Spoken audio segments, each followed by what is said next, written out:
minha caixa da Natura que acabou de chegar. E veio nela esse demonstrador de perfumes. Deixa eu tentar abrir aqui. Ó, ele é assim. Tem os demonstradores. Aí aqui, ó, tem esse detalhe bem lindinho. Gostei muito. Daí ele é assim. Veio um lugarzinho pra colocar as coisas aqui. Aqui tem as fitas olfativas. E ele é assim.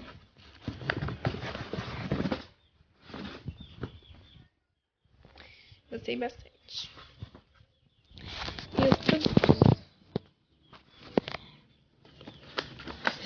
Esse refil aqui de shampoo liso e solto.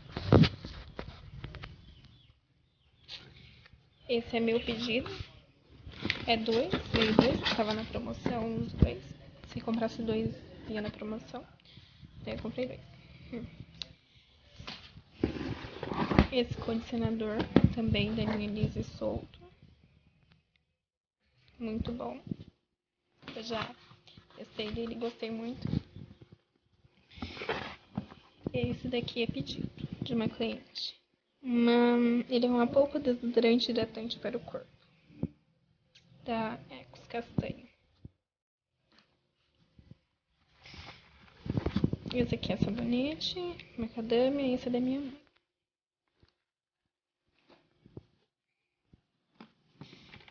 Esse daqui é uma base 3 em 1, esse é pedido. Esse daqui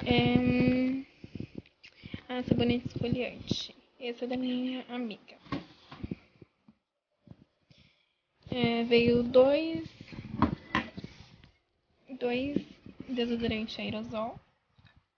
Esse de leite algodão. Esse daqui é Rolon, desodorante, pepino e bambu.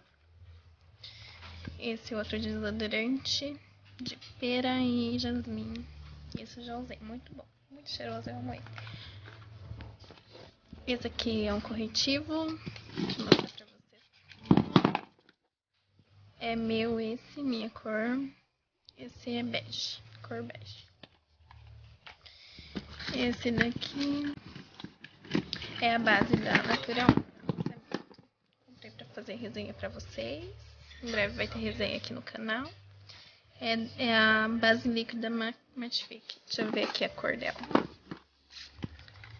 É a cor Tom Claro 2. Aqui. Essa é a minha cor.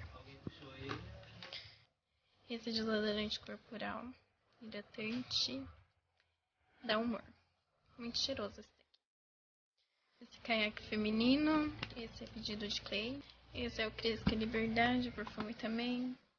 Pronta entrega. E é isso. Espero que vocês tenham gostado. Se inscrevam no meu canal, deixem um curtir. Um beijo.